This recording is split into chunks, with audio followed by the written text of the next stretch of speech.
పింఛన్సుగా solve చేయాలి. అత్తలేదు. Apply చేసుకున్నారా? వచ్చిందే బంద్ చేసిరు నాని. ఎందుకు బంద్ చేసిండ్రు అంటే ఇగో చెప్తే ఒక్క తీరుంది. ఇక్కడనే అక్కడ అందరికి ఇగో ఆగు కొడుకులు ఉన్నోళ్ళు నౌకర్లు చేస్తే వాళ్ళది తీసేయన్నట.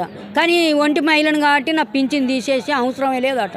ఊళ్ళందరికీ అక్కడ అంతటా వస్తున్నాయి, నాకే అత్తలేవు. నా కొడుకులే లేపారు. వాళ్ళు నౌకారు చేస్తారు నా కొడుకులు. నాకు ఉందామంటే నీడలేదు, నేను అందేరినట్టు బతుకుతాను. నాకు పింఛన్సుగా తీసేసిండ్రు. 200 పింఛన్ వస్తాయి. పింఛన్ తీసేసిండ్రు. 1000 రూపాయలు అయిన వాళ్ళ కాంచెలు చేసిండ్రు. అంతే. ఏది చెప్పుదామంటే ఇంకా చరిత్ర బాగున్నది. కానీ రాలే కదా, ఇప్పుడే ఇచ్చిన. అధికారులు ఇక ఏమంటారు అంటే ఇక ఉన్నోళ్ళు పోయి ఉన్నోళ్ళకే పెడతారు. నిజంగా చెప్తాను కానీ ఈ ఊళ్ళే కేర్ చేసేటోళ్ళు లేరు.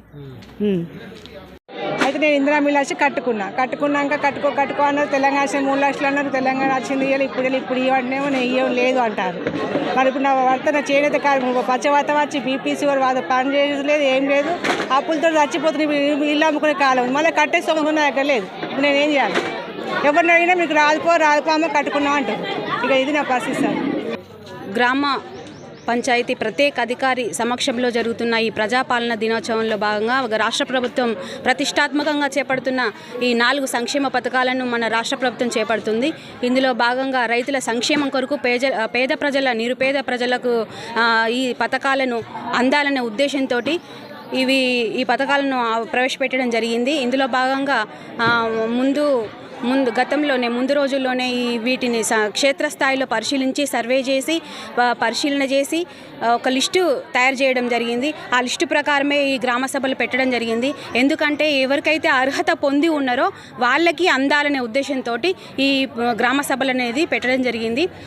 ఒకవేళ అర్హత ఉండి కూడా పొందలేక ఉన్న వాళ్ళు కూడా మళ్ళీ దరఖాస్తు చేసుకునే వీలున్నది. ఇది నిరంతర ప్రక్రియ, ఎల్లప్పుడూ జరుగుతూనే ఉంటుంది. రేషన్ కార్డులు కానీ, ఇందిరమ్మ ఇల్లు కానీ, తర్వాత ఇందిరమ్మ ఆత్మీయ భరోసా కానీ, రైతు భరోసా కానీ, ఇందులో ఏ సవరణలు ఎలాంటి నిర్ణయాలు ఇప్పుడు జరిగిన నిర్ణయాలు ఏవైతే తప్పుగా ఉన్నాయో, ఒకవేళ తప్పుగా వచ్చినాయో వాటిని మళ్ళీ సవరణలు చేసి మళ్ళీ దాన్ని రీసర్వే చేసి పంపించడం జరుగుతుంది.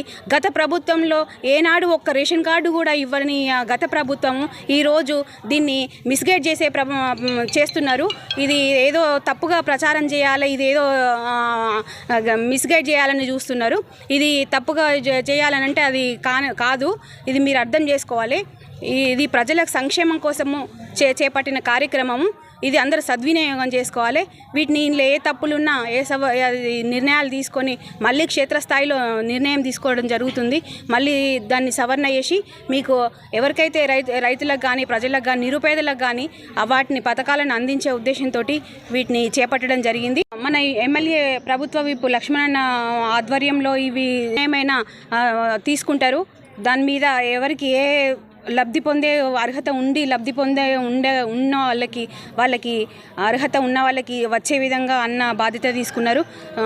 దీన్ని గమనించగలం. నేను పంచాయత్ సెక్రటరీ వెల్లటూర్.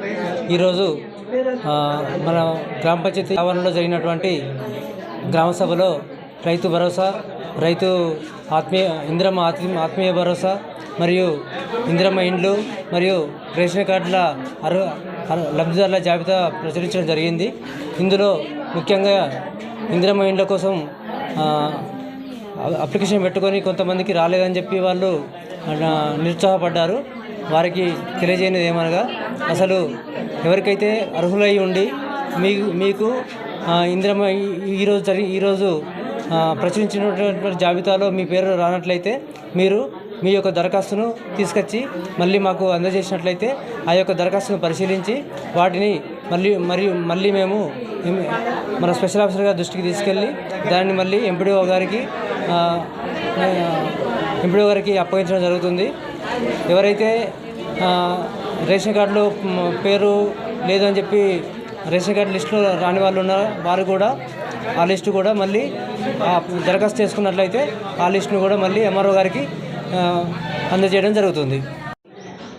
ఇచ్చేసిన వెల్లటూరు గ్రామస్తులకు మరియు కాంగ్రెస్ కార్యకర్తలకు ఎయిమ్స్ చైర్మన్ గారికి అందరికీ అభినందనలు. ఈ గ్రామ సభ అనేది ఒక గ్రామ పంచాయతీ ఆవరణలో ఎందుకు పెట్టారంటే గత ప్రభుత్వం టీఆర్ఎస్ ప్రభుత్వం 10 సంవత్సరాలు ఉండి కూడా ఒక రేషన్ కార్డు కూడా రాలేదు. కనీసం ఒక నిరుపేదలకు ఒక ఇల్లు కూడా ఇవ్వలేదు. ఇప్పుడు కాంగ్రెస్ గవర్నమెంట్ వచ్చిన తర్వాత మన ధర్మపురి ఎమ్మెల్యే గారు అడ్లూరు లక్ష్మణ్ కుమార్ గారు ప్రత్యేక చొరవతోని ప్రతి గ్రామంలో గ్రామ సభ ఏర్పాటు చేసి అర్హులైన ప్రతి ఒక్కరికి ఇందిరమ్మ ఇల్లు కావచ్చు, రేషన్ కార్డు కావచ్చు, రైతు భరోసా కావచ్చు, రైతులకు సంబంధించిన ప్రతి ఒక్కటి గవర్నమెంట్ నుంచి వచ్చే ప్రతి ఒక్క బెనిఫిట్లు ఏదైనా ఉన్నా కానీ అర్హులైన ప్రతి ఒక్కరికి అందాలనే ప్రత్యేక చొరవతోని ఈ గ్రామ సభలు ఏర్పడడం జరిగింది. దీన్ని ప్రతిపక్షాలు కావాలని ప్రజలకు తప్పుదోవ పట్టించి ఈ ప్రభుత్వం కొంతమందికి వచ్చింది, కొంతమందికి రాలేదు, వాళ్ళకి వచ్చింది, వీళ్ళకి వచ్చిందని అపోహలు చేసి వాళ్ళని తప్పుదోవ పట్టించడం తప్ప ప్రతి ఒక్కరికి అర్హులైన ప్రతి ఒక్కరికి మాత్రం ఈ పథకాలు అందుతాయని తెలియజేస్తుంది. ఇంకోటన్నా, ఇల్లు ఉన్న వారికి లిస్టులో పేరు వచ్చిందని కొందరు ప్రజలు చెప్తారు, దానిపైన మీ అభిప్రాయం? ఇప్పుడు ఈ లిస్టు ఇవాళ చదివిన లిస్ట్ అనేది ఫైనల్ లిస్టు కాదు. దీనికి ఇంకెవరైనా మిస్ అయిన వాళ్ళు కూడా యాడ్ చేస్తారు. యాడ్ చేసిన తర్వాత మళ్ళీ దాన్ని క్షేత్రస్థాయిలో దాన్ని మళ్ళీ సర్వే చేసి ఎవరైతే అర్హులో వారికి ఇల్లు ప్రక్రియ జరుగుతుంది.